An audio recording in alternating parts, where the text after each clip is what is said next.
सिद्धि साध्ये सतामस्तु प्रसादातस्य धूर्जटे जाह्नवी फेनलेखैव यर्णमोऽग्निशशिनकला कर्पूरगौरं करुणावतारं संसारसारं भुजगेन्द्रहारं सदा वसन्तं हृदयारविन्दे भवं भवानी सहितं नमामि। तो आज महाशिवरात्रि के अवसर पर मैं दो शब्द टूटी फूटी भाषा में आपके समक्ष रखने जा रहा हूँ। आज का दिन यानी फागुन मास के कृष्ण पक्ष की चतुर्दशी जिस दिन रात में पड़े वही महाशिवरात्रि है। मार्कंडेय पुराण से उद्धृत दुर्गा सप्तशती में 3 रात्रि की चर्चा है। कालरात्रि, महारात्रि, मोहरात्रि, सदारुणा 3 ही रात्रियां हैं 365 दिन में। कालरात्रि कहते हैं दीपावली की रात को। मोहरात्रि श्री कृष्ण के जन्म से संबंधित है कृष्णाष्टमी। और महारात्रि यही महाशिवरात्रि। इन 3 रात्रियों में जो व्यक्ति सारी रात जग जाए समझें कि उनके पूर्व जन्म के कुछ संस्कार हैं, वरना किसी न किसी रूप में नींद आ ही जाती है। अब चर्चा जी यह पर्व मनाया क्यों जाता है, तो पहले हम चलेंगे कहाँ, जहाँ सती के रूप में थी माता गिरजा। क्योंकि यह उत्सव जो है माता गिरजा और देवाधिदेव महादेव के विवाहोत्सव की चर्चा है। इसमें सर्वप्रथम दक्ष प्रजापति की पुत्री थी सती और उनका विवाह हुआ महादेव जी के साथ। दोनों साथ रहने लगे। और फिर ऐसी चर्चा आएगी तो आप ये नहीं कहे कि ऐसा क्यों हुआ। तो 4 युग होते हैं, सतयुग, त्रेता, द्वापर, कलयुग। इन 4 युगों की एक चौकड़ी होती है। ऐसी हजार चौकड़ियों के बीत जाने के बाद एक कल्प होता है। तो किसी कल्प में, किसी चौकड़ी में जब महादेव जी थे सती के साथ और यहाँ त्रेता युग आ गया, सीता हरण हो गया, रावण सीता को हर के ले गया, राम लक्ष्मण के साथ वन में भटक रहे हैं। जीव जंतु पेड़ पौधों तक से पूछ रहे हैं कि हे खग, हे मृग मधुकर श्रेणी, तुम देखी सीता मृग नैनी। उसी समय कैलाश पर महादेव जी सती के साथ उपस्थित थे और वहीं से उन्होंने श्री राम को प्रणाम किया। माता सती को संदेह हो गया कि एक साधारण पुरुष जो स्त्री के वियोग में वन वन भटक रहा है, पशु पक्षी पेड़ पौधों से पूछ रहा है, उसे आप प्रणाम करेगा? नहीं, ये नारायण है, ये वैकुंठाधिपति है। कहा नहीं, मुझे तो संदेह है। कहा तुम जानो। माता सती चली गई जंगल में और उन्होंने सीता का रूप बना लिया। सीता के रूप में वो पहुंच गई। लक्ष्मण ने देखा, अवाक हो गए, कहा माता प्रणाम। लेकिन राम जी ने कहा माता सती, दाशरथ ही आपको प्रणाम करता है, आप अकेले कहाँ आ गए, भोलेनाथ कहाँ रह गए? अब तो वो लज्जित हो गई। जहाँ वो सती का ने रूप धारण किया सीता का, तो महादेव जी ने भी प्रणाम किया कि हे माता सीते, तुम्हें प्रणाम है। अब तो शक का निवारण हो गया, वहाँ से वो लौट गई। लेकिन उसके बाद महादेव जी ने तो माता का स्वरूप उसको दे दिया था उनको। इसके बाद में फिर कभी पति पत्नी के रूप में दोनों रहे नहीं। इधर दक्ष प्रजापति के यहाँ यज्ञ हुआ, कनखल क्षेत्र में उन्होंने यज्ञ किया। यज्ञ में बुलाया सभी ऋषि मुनि राजे महाराजों को कि भाई आप लोग तय कीजिए। उसमें दक्ष प्रजापति ने प्रस्ताव रखा कि सभी लोगों को निमंत्रण दिया जाए, लेकिन मेरे दामाद है, इसे क्या शंकर को निमंत्रण नहीं मिलना चाहिए। क्यों? तो वह श्मशान में रहते हैं, वो चिता भस्म लगाते हैं, वो सांप धारण करते हैं, चमड़ा पहनते हैं, चाहे मृग छर्म हो या बगछाला का प्रयोग करते हैं। तो इसीलिए उन्हें आमंत्रित नहीं किया जाए। पूषा देवता वहाँ मौजूद थे, उन्होंने अपनी बतीसी दिखा करके यानी दांत चमका करके कहा कि नहीं नहीं ठीक है, उनको निमंत्रण नहीं मिलना चाहिए। भृगु मुनि मौजूद थे, उन्होंने दाढ़ी हिला के कहा कि आप ठीक कह रहे हैं प्रजापति। भग देवता मौजूद थे, उन्होंने आंखें मटका के कहा कि हाँ ठीक बात है, निमंत्रण नहीं मिलना चाहिए। इस तरह सभी जगह निमंत्रण गया, लेकिन शंकर जी को निमंत्रण नहीं मिला। अब सती ने देखा कुछ लोगों को जाते हुए, कहा भाई आप लोग कहाँ जा रहे हैं? कहा अरे आप ही के पिताजी के यहाँ यज्ञ हो रहा है, हम लोग उसी में जा रहे हैं, आप नहीं जाएंगे क्या? कहा पता तो नहीं है मुझे मन ही मन। तो फिर आए महादेव जी के नज़दीक कि ऐसे ऐसे मेरे पिताजी के यज्ञ यहाँ यज्ञ है, तो चलिए हम लोग चलें। कहा नहीं नहीं, बगैर निमंत्रण के मैं कैसे जाऊँ? कहा गया आप भूल गए होंगे किसी कारण, बस अपने लोग हैं। कहा नहीं नहीं मैं नहीं जा सकता। कहा मैं जाऊँ? कहा तो तुम जानो। सती वहाँ से चली आई। वहाँ जाने के बाद किसी ने ढंग से इनको टोका भी नहीं, और सभी लोग वहाँ महादेव जी के विरोध में बोलने लगे।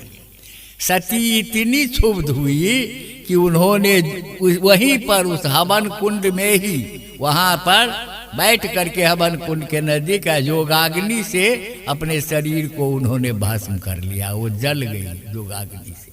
इधर इसकी जानकारी मिली महादेव जी को, उन्होंने जटा से एक बाल उखाड़ा, उससे वीरभद्र पैदा हुआ। कहा कि हे वीरभद्र तुम जाओ और दक्ष प्रजापति के यज्ञ को विध्वंस कर दो। आते ही वहाँ से क्रोध में वीरभद्र ने पहले तो काटा सिर दक्ष प्रजापति का, उस हवन कुंड में डाल दिया। पूषा देवता के 32 दांत तोड़ दिए, भग देवता की आंखें फोड़ दी, भृगु मुनि की दाढ़ी उखाड़ ली। तब तक महादेव जी स्वयं आ गए और भगवती सती के शव को ले करके वो नृत्य करने लगे, इस रूप में, तांडव के रूप में, कि मैं सृष्टि को नाश कर दूंगा, जब मेरी सती नहीं रही तो संसार क्यों रहेगा। और इस तरह हाहाकार मच गया तीनों लोक में, और वो घूमने लगे।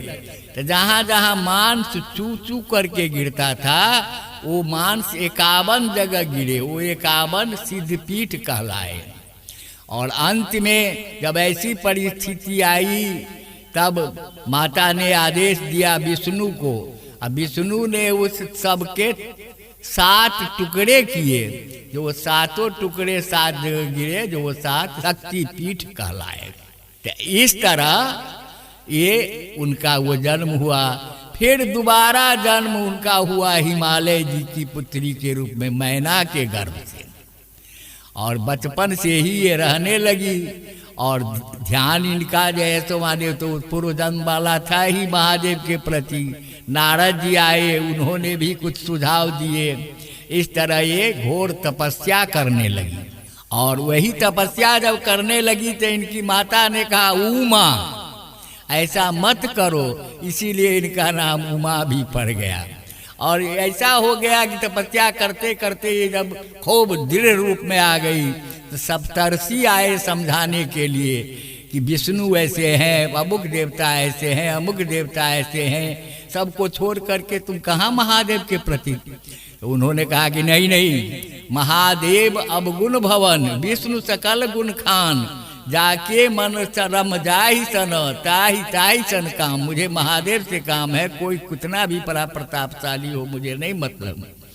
अंत में कहा कि नहीं नहीं छोड़ दो जिद। माता गिरजा ने कहा कि जन्म कोटि लगी रगड़ी हमारी, बरऊं शंभु न त रहूं कुमारी। इस तरह इन्होंने और तपस्या की और अंत में महादेव को पाया। और आज ही का दिन फागुन महीना के कृष्ण पक्ष की चतुर्दशी तिथि को विवाह का निर्धारण हुआ। और उस दिन ऐसी जो मैं कथा कहने जा रहा हूँ सिर्फ एक, शुक्र और शनिचर 2 शिष्य हैं भोलेनाथ के, उन दोनों को बच्चा का रूप बना करके और स्वयं बूढ़ा रूप बना करके वृद्ध का, और बसहा को भी बूढ़ा बैल बना दिया। ये चारों जो है तो पहुँच गए हिमाचल जी की फुलवाड़ी में। और वहाँ जब ये चारों थे तो कुछ सहेलियाँ आई फूल तोड़ने के लिए। वो लोग पूछने लगी, है बुढ़ा कौन है, ये छोरा तो लड़का सब तू लोग कौन है। तो महादेव जी ने कहा कि मैं गिरजा का बौर हूँ, मैं ब्याह करने आया हूँ, ये लोग बाराती हैं।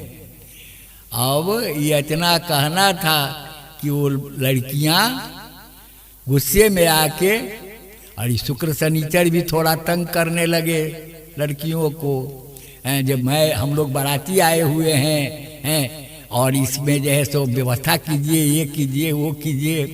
अंत में उन लोगों ने इन चारों को पीटना शुरू किया, बसहा बैल समेत महादेव जी और शुक्र शनिचर को भी। इसके बाद में शुक्र शनिचर रोने लगे कि बाबा कोई उपाय कीजिए ना।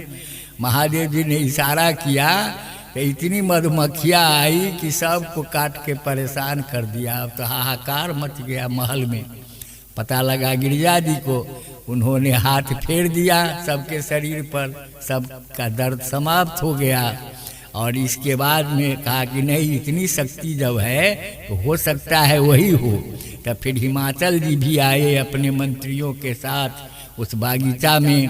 कहा आप कौन है भाई, कहा तो मैं महादेव हूँ और मैं विवाह करने आऊँ। कहा नहीं, आप महादेव है तो आप अपने असली रूप में आइए, और आपके साथ सारे देवता होने चाहिए बारात में। तो सो सब मैं वो देखना चाहता हूँ। तुरंत दृश्य बदल गया, महादेव जी अपने असली रूप में आ गए, शुक्र शनिचर बसहा भी असली रूप में आ गए, और सभी देवगण वहाँ आ गए। और बारात में भूत प्रेत सब, तुलसीदास लिखते हैं कि कोउ मुख हील विपुल मुख काहू, आ कोउ कर पद बिनु कर पद बाहू। यानी किसी को मुँहे नहीं है, किसी को बहुत मुँह है, किसी को हाथे पैर नहीं है, किसी को बहुत हाथ पैर है, ऐसे करके। और सारे देवता वहाँ आ गए, इंद्र वरुण जाम कुबेर सभी देवता आए। और आज के दिन में भगवती गिरजा का पानी ग्रहण हुआ, और यही हम लोग उत्सव इसको मनाते आ रहे हैं और मनाते रहेंगे। लेकिन सबसे बड़ी बात है, दूसरी बात है कि इस दिन और दिन महादेव की पूजा होती है, हवन होता है, तो उसमें पंखा से या मंत्र से अग्नि प्रज्वलित की जाती है। आज के दिन में मुंह से फूंक करके हवन की आग को प्रज्वलित किया जाता है। और दिन में लोग जपते हैं ओम नमः शिवाय, आज के दिन में सिर्फ नमः शिवाय का जप किया जाता है। और इस तरह आज के रात में लोग आनंद मनाते हैं। जो आज के रात में पूजा के उपवास के साथ साथ सारी रात अगर जग जाए तो समझे कि उसके पूर्व जन्म के संस्कार जग गए हैं। और इसी तरह ये व्रत हम मनाते रहेंगे, मनाते रहे हैं। यह व्रत जो है हमारे हिंदू धर्मावलंबियों के लिए बहुत महत्वपूर्ण है। अब ज़्यादा मैं क्या कहूँ, इन्हीं शब्दों के साथ मैं अपनी वाणी को विराम देता हूँ। जय भोलेनाथ, जय माता गिरजा।